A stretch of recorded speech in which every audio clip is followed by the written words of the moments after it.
José de Arimatea, miembro respetado del Sanedrín, judío acaudalado pero, sobre todo, alguien que guardaba en su interior una profunda inquietud ante los sucesos que sacudían ese instante, se alzaba en medio de una tarde que cubría la antigua ciudad de Jerusalén con un velo de silencio y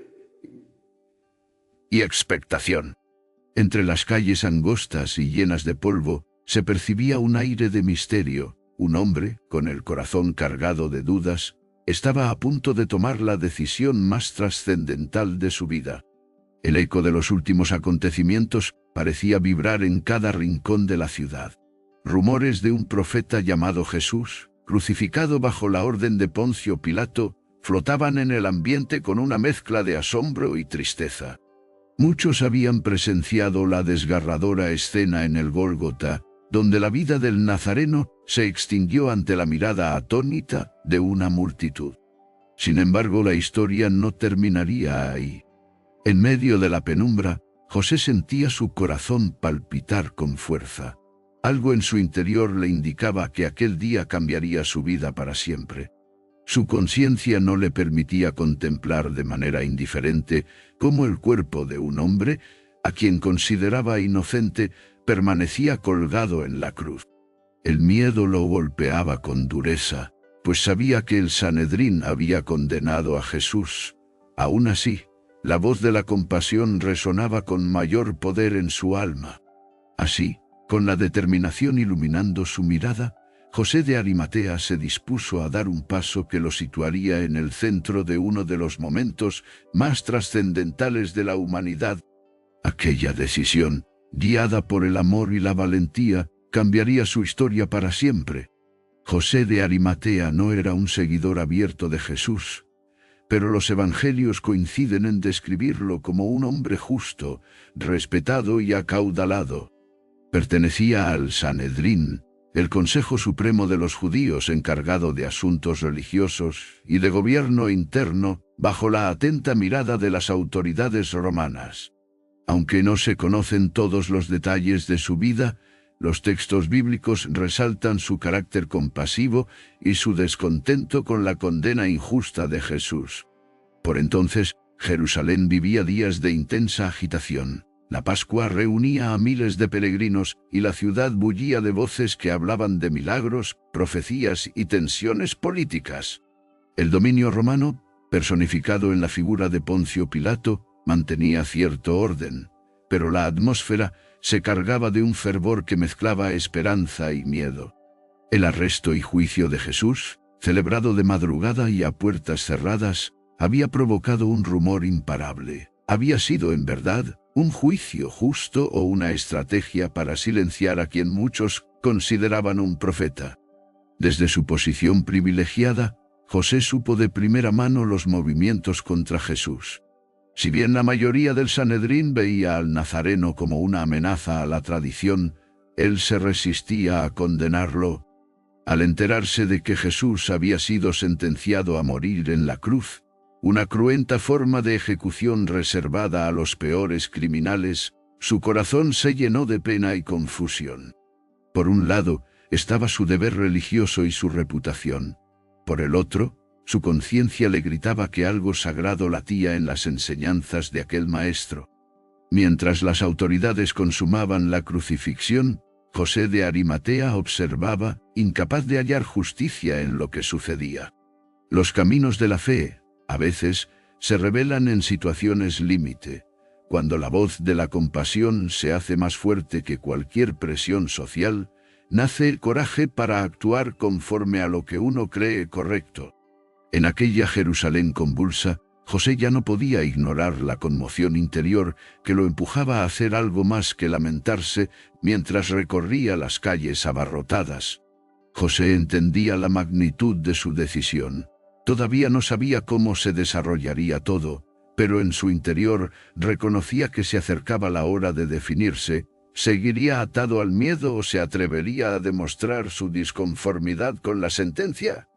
En esa encrucijada su espíritu comenzaba a encontrar la fuerza para honrar a Jesús de una forma que sacudiera a toda la ciudad. Y, más aún, el momento decisivo llegó cuando el sol comenzaba a descender sobre la ciudad y la noticia de la crucifixión de Jesús corría de boca en boca, en medio de un ambiente cargado de tristeza e incertidumbre. José de Arimatea decidió que no podía continuar guardando silencio. Sus pasos lo llevaron hasta el lugar donde se encontraba Poncio Pilato, el gobernador romano, quien, presionado por la multitud, había aprobado la sentencia de muerte contra el nazareno. Con el corazón agitado, José se presentó ante Pilato para realizar una petición sorprendente y cargada de riesgo. Quería el cuerpo de Jesús para darle sepultura. En aquel tiempo, reclamar el cadáver de un crucificado implicaba exponerse a sospechas y cuestionamientos, pues muy pocos se atrevían a identificarse con quienes habían sido ejecutados por las autoridades. Según Juan 19:38, sin embargo, José sintió que si no actuaba, estaría traicionando su propia conciencia y la voz divina que clamaba en su interior. La audiencia con Pilato no fue sencilla. El Evangelio de Marcos 15:43 lo describe como un consejero noble que osó entrar a ver al gobernador. Sus palabras debieron reflejar la mezcla de temor y determinación que hervía dentro de él. Posiblemente, Pilato levantó una ceja con incredulidad al escuchar la petición. ¿Por qué este prominente miembro del Sanedrín se interesa tanto por un ajusticiado? Aún así, después de confirmar que Jesús había muerto, Pilato accedió a liberar el cuerpo. Cuando José salió de la presencia de Pilato con la autorización en mano, experimentó una extraña calma. Quizás el miedo seguía rondando sus pensamientos, pero un peso enorme se había aligerado en su alma. Sabía que, a partir de aquel instante, quedaría marcada su postura ante Jesús. Ya no habría marcha atrás. El acto de compasión y valentía lo apartaba de la opinión mayoritaria del consejo religioso y lo acercaba de forma decisiva a la historia de la salvación. Con todo listo, José se dispuso a encaminarse hacia el Gólgota, el lugar de la crucifixión. Allí, la crudeza de la escena era casi insoportable. La cruz seguía en pie, una señal silenciosa del dolor que había sacudido a toda Jerusalén. Según el Evangelio de Juan 19:25-27, cerca del lugar permanecían algunas mujeres fieles, como María, la madre de Jesús, y María Magdalena, junto con el discípulo amado. Frente a la cruz, José llevó a cabo un acto de suma ternura. Descolgó con cuidado el cuerpo de Jesús, asistido posiblemente por quienes no habían abandonado al Maestro. Los textos bíblicos se centran principalmente en la acción de José, y en Juan 19:39, también de Nicodemo, quienes retiraron el cuerpo para envolverlo y ungirlo con especias, mientras tal vez sus mentes repetían una y otra vez: este hombre no merecía tal final. Quizá el llanto silencioso de las mujeres y la presencia conmovedora de María intensificaron la solemnidad del momento. En ese acto lleno de coraje, José de Arimatea demostró que incluso el más influyente de los hombres puede inclinarse ante la compasión y la verdad.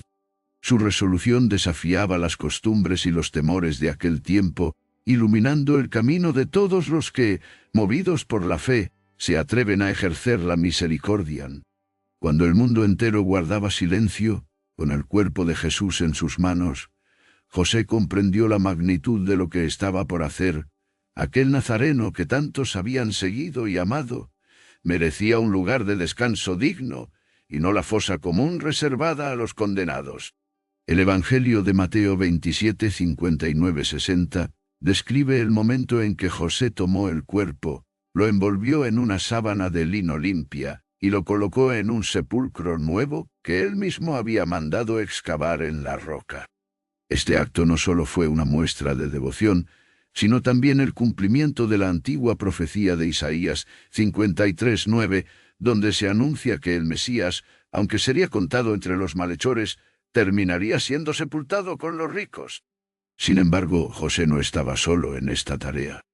De acuerdo con el Evangelio de Juan 19:39-42, Nicodemo, otro personaje de influencia que había visitado a Jesús de noche en busca de respuestas, Se unió a la misión de dar sepultura al Maestro. Nicodemo llevó consigo una generosa provisión de mirra y aloes, un gesto que reflejaba su profunda reverencia y el deseo de honrar a Jesús. Incluso en la muerte, juntos envolvieron el cuerpo con especias y lienzos, como dictaba la tradición judía de la época, procurando limpiar las señales del suplicio que el Mesías había soportado. La escena era sobrecogedora. Mientras el crepúsculo cubría Jerusalén y las sombras danzaban sobre los muros de piedra, José y Nicodemo trabajaban con solemnidad y cuidado. Cada movimiento, cada plegaria silenciosa, revelaba la conmoción que invadía sus corazones, casi como si en ese momento de despedida pudieran percibir la trascendencia de lo que representaba aquel cuerpo lastimado, el sacrificio más grande jamás conocido. Al depositar a Jesús en el sepulcro, José de Arimatea selló no solo la entrada de la tumba con una gran piedra, sino también su propia decisión de identificarse con el condenado que muchos habían abandonado. Siendo un hombre acaudalado y miembro del Sanedrín, este paso lo colocaba en una posición vulnerable ante sus pares, quienes preferían el silencio y la distancia. Pero para José, la voz de la conciencia y la fe resultó más poderosa que cualquier temor a la desaprobación. Algunas mujeres que habían seguido a Jesús contemplaban la escena en silencio. Sus rostros reflejaban el dolor de perder al Maestro, y sin embargo, la profunda compasión de José y Nicodemo les brindó un rayo de esperanza en medio de la noche más oscura. Así, el sepulcro nuevo se convirtió en un símbolo. Lo que parecía el final definitivo de la historia tendría un giro inesperado. En ese acto supremo de amor y valentía, José de Arimatea dejó un legado imborrable, demostrando que la verdadera honra hacia Dios consiste en actuar con compasión y justicia, aun cuando el mundo entero se vuelva indiferente. La historia de José de Arimatea encierra una verdad poderosa. A veces, los momentos más significativos de nuestra vida surgen cuando nos atrevemos a actuar en contra de lo que dicta la mayoría. Este hombre, miembro del Sanedrín y poseedor de una considerable fortuna, se enfrentó al dilema de seguir la voz de su conciencia o plegarse al miedo colectivo. Al final, decidió honrar la memoria de Jesús, dando un paso que cambiaría su propia historia y la de todos aquellos que contemplaran su ejemplo. En las Escrituras encontramos numerosas exhortaciones a la valentía y la compasión. El apóstol nos recuerda que la fe, si no tiene obras, está muerta. Santiago 2:17. Con su acción, José demostró una fe viva, traducida en gestos concretos de misericordia hacia quien había sido condenado, mientras otros se alejaban, quizás intentando proteger su reputación. Él prefirió arriesgarlo todo para entregar a Jesús un entierro digno. Este relato nos invita a reflexionar sobre nuestra propia respuesta frente a la injusticia o al sufrimiento ajeno. ¿Cuántas veces callamos nuestra fe o miramos hacia otro lado, temiendo perder prestigio, comodidades o incluso la aprobación de quienes nos rodean? El coraje de José de Arimatea se vuelve un faro que nos recuerda que la verdadera grandeza no se mide por la posición social o el poder económico, sino por la disposición de nuestro corazón en el bien. Por otra parte, el sepulcro nuevo de José, que se pensaba sería la última morada de Jesús, terminó siendo un lugar de esperanza y resurrección. En ese sentido, su acto de compasión abrió camino a la manifestación más sublime del amor divino, la resurrección. A veces, nuestros gestos de bondad pueden parecer pequeños o incluso inútiles ante un mundo plagado de problemas, pero Dios puede transformarlos en semillas de luz y consuelo para muchos. Tal vez hoy, como José, enfrentamos el desafío de trascender nuestro círculo de comodidad, defender a alguien injustamente acusado, brindar ayuda a quien no puede retribuir, o simplemente permanecer firmes en nuestra fe cuando todo a nuestro alrededor nos llama a desistir. El testimonio de José de Arimatea nos muestra que cuando actuamos con valentía y amor, cada paso tiene un eco eterno. Así, la historia de este hombre, a quien la mayoría de los evangelios definen como justo y bueno, Lucas 23:50, nos reta a examinar nuestro interior. ¿Estamos dispuestos a dar el paso que nadie más quiere dar? ¿Nos atrevemos a ofrecer la honra que otros niegan? ¿A poner nuestro corazón al servicio de la verdad? Aun cuando nuestro entorno se... La fe y la compasión se unieron en un acto capaz de iluminar generaciones enteras. Hoy, ese legado puede inspirarnos a convertirnos también en instrumentos de amor y justicia en el mundo. Mientras la oscuridad de la noche se asentaba suavemente sobre Jerusalén, la historia de José de Arimatea dejaba una huella imborrable. Con cada acto de compasión, este hombre se despojó de las ataduras del miedo y el conformismo para abrazar una fe viva y transformadora. Su decisión de reclamar a Jesús y ofrecerle un sepulcro digno trascendió las convenciones sociales de su tiempo, recordándonos que la grandeza se mide por la valentía y la compasión con que respondemos a las injusticias. Te invito a meditar sobre el ejemplo de este hombre notable. ¿Cómo puedes, en tu vida diaria, mostrar el mismo valor y compasión que caracterizaron a José de Arimatea? Recuerda que, al igual que su acción abrió el camino para el milagro de la resurrección, cada gesto de amor y justicia puede sembrar la semilla del cambio en nuestro entorno. Al concluir este emotivo viaje a través de la vida y el legado de José, nos gustaría invitarte a reflexionar y compartir lo que esta historia ha despertado en tu corazón. Con el ejemplo de José, hemos visto cómo la valentía, la compasión y el amor pueden transformar incluso los momentos más oscuros en luces de esperanza. Su decisión de honrar a Jesús nos muestra que cada uno de nosotros tiene el poder de marcar la diferencia, de desafiar al conformismo y, sobre todo, de dejar una huella imborrable en la vida de quienes nos rodean. Te invitamos a suscribirte a nuestro canal para no perderte nuestras próximas revelaciones y estudios bíblicos que continúan iluminando nuestros caminos. Si este relato te ha conmovido, compártelo con tus amigos y familiares. Tu apoyo y tus comentarios son el motor que impulsa este espacio de fe y reflexión. Gracias por acompañarnos en este hermoso viaje a través de la historia de José. Tu presencia aquí es un recordatorio de que, juntos, podemos construir un mundo más lleno de amor, fe y compasión. Que la luz del Maestro siga guiando cada paso de tu camino. Hasta la próxima, y que la paz y la luz de Dios te acompañen siempre.